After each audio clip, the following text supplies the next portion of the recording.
most important challenge in the world today, and number one of the UN Sustainable Development Goals, is no poverty. Most poor live in remote, rural communities around farming and fishing. Many organisations are investing trillions of dollars around the world to address this problem, but they struggle to connect with those communities effectively. And that's what AgUnity does. We connect the last mile. You can't solve poverty without addressing financial inclusion, and you can't address financial inclusion at scale without relevant technology. A decade ago, iPhone and other smartphones changed the world for people like us, but they didn't help the poor. Farmers might love Facebook as much as anyone, but it doesn't help them work, earn more money, or feed their children.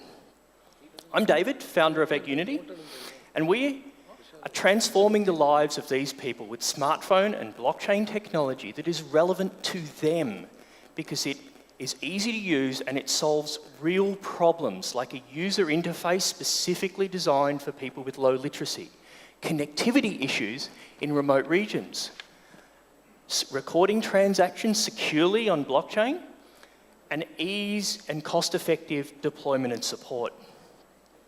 We fit in the market gap for super apps, and AgUnity is like the App Store in that we encourage others to port their applications onto our platform and build their own communities around it.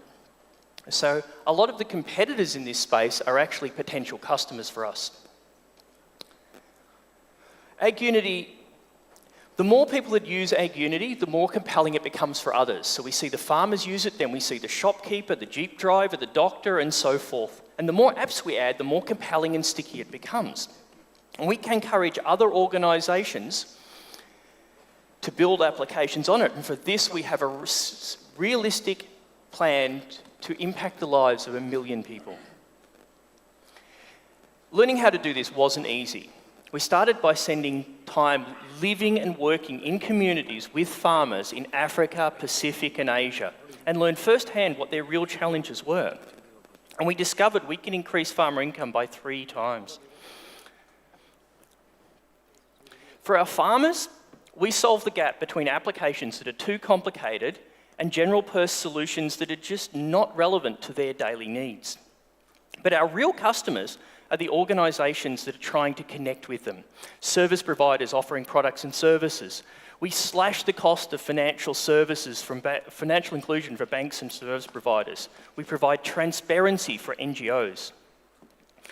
And our technology has been used in developed markets for Australian wool growers, beef and fish industry, and we have provided the technology for the world's largest fresh produce tracking project for a $50 billion retail chain, and from that we have equity and over $1 million a year in revenue.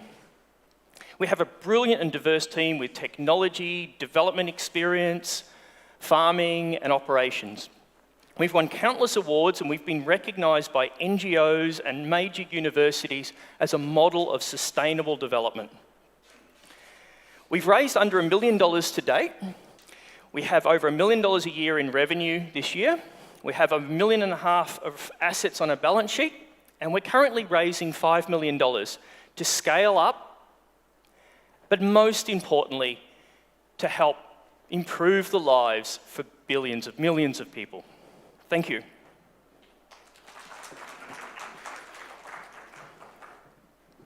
What's your profit year to date right now? Sorry? What's your profit or revenue year to date? So this year, yeah. We're still loss-making. We have a burn of about $35,000 a month because we're investing in the technology development. And yeah, revenues are about 1.15 million Australian dollars. What's your burn rate for a project like this and the capital you guys raised? Well, actually, most of the projects are actually funded by the service providers that want them. So we have a major commodity buyer that's sponsoring a project in Papua New Guinea, so they can improve the quality of the coffee they're getting in. We have banks in the South Pacific that are sponsoring projects in order to increase financial inclusion, and we have a number of NGOs like World Food Programme and CTA sponsoring projects in Africa, the Pacific. And so usually setting up the project is always covered by the main beneficiaries, and they're our customers. And then over the long time, we build up the network of the farmers, and we collect transaction fees for things they transact.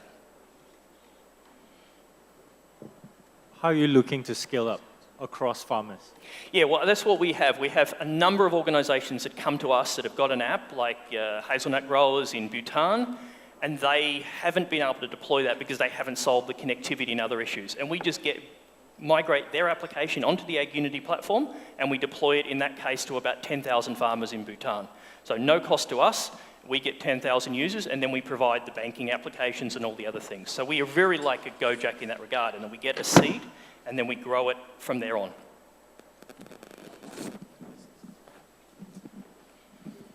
Okay. And where is the blockchain element to it? We use the blockchain in the most simple way. It's just a transaction log to improve trust. So if I hand you my cocoa beans, there's a secure transaction to make sure that we know that happens and everyone gets paid. So it's really just a transaction log. We're not using smart contracts or any advanced features. Thank you very much. Thank you. AgUnity.